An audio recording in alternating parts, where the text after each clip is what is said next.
S'aimer enfin, mon chemin vers l'acceptation de moi-même. Bienvenue dans la maison douce de Kasama. Ici, chaque épisode est une réflexion guidée.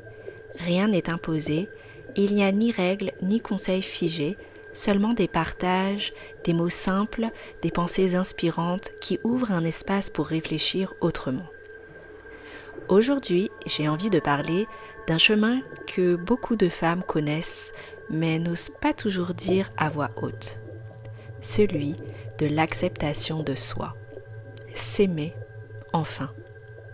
Pas seulement s'aimer en surface, mais apprendre à se regarder avec douceur, à accueillir ses cicatrices, ses formes, ses blessures, et à se dire qu'on mérite vraiment de s'aimer.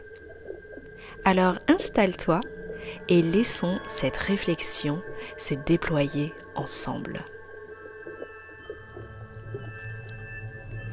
Pendant longtemps, je ne me suis pas aimée, ou plutôt, je me suis jugée, comparée, critiquée.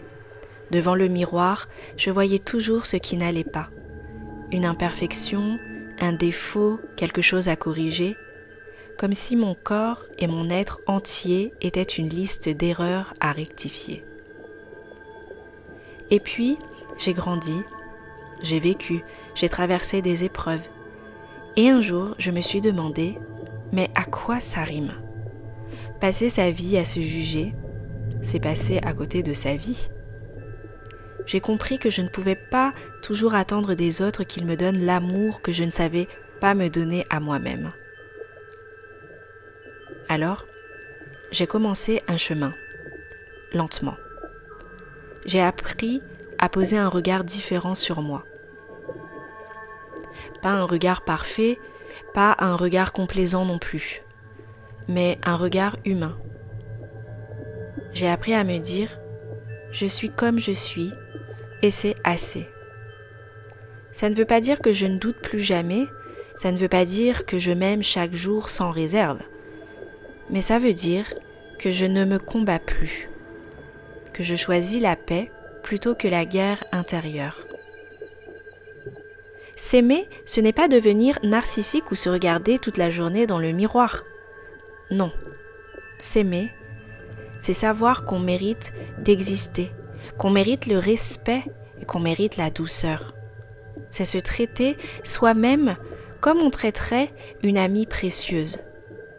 Et tu sais, ça change tout. Parce que quand on commence à s'aimer un peu plus, on attire aussi de relations plus justes, plus saines.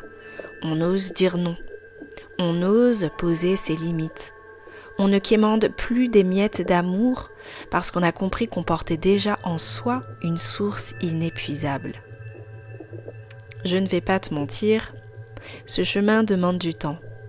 Parfois, il y a des rechutes, des moments où les vieux réflexes reviennent. Mais chaque fois que je tombe, je reviens plus vite vers la douceur. Parce qu'une fois qu'on a goûté à l'apaisement intérieur, on ne peut plus vivre autrement. Alors, aujourd'hui, je tiens à te dire ceci.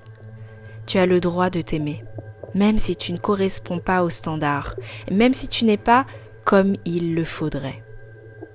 Même si tu n'as pas la silhouette qu'on voit partout et même si tu n'as pas la vie parfaite qu'on nous vend, tu as le droit de t'aimer, ici et maintenant, tel que tu es.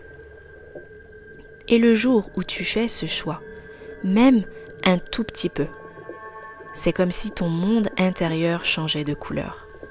Tout devient plus léger, plus doux, et tu réalises que l'amour de soi n'est pas une destination finale, mais un chemin à parcourir chaque jour avec patience et tendresse. Voilà ce que j'avais envie de partager aujourd'hui. S'aimer enfin.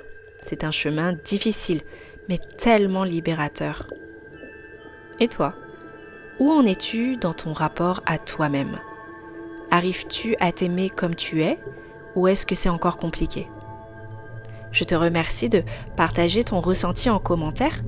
Tes mots pourront résonner avec d'autres femmes et les encourager. Et si cette réflexion t'a touché, pense à liker et à t'abonner pour ne pas manquer les prochains podcasts. Ici, on ne donne pas de leçons, on s'accompagne simplement sur ce chemin avec sincérité et douceur. Merci pour ton écoute et je te dis à très bientôt.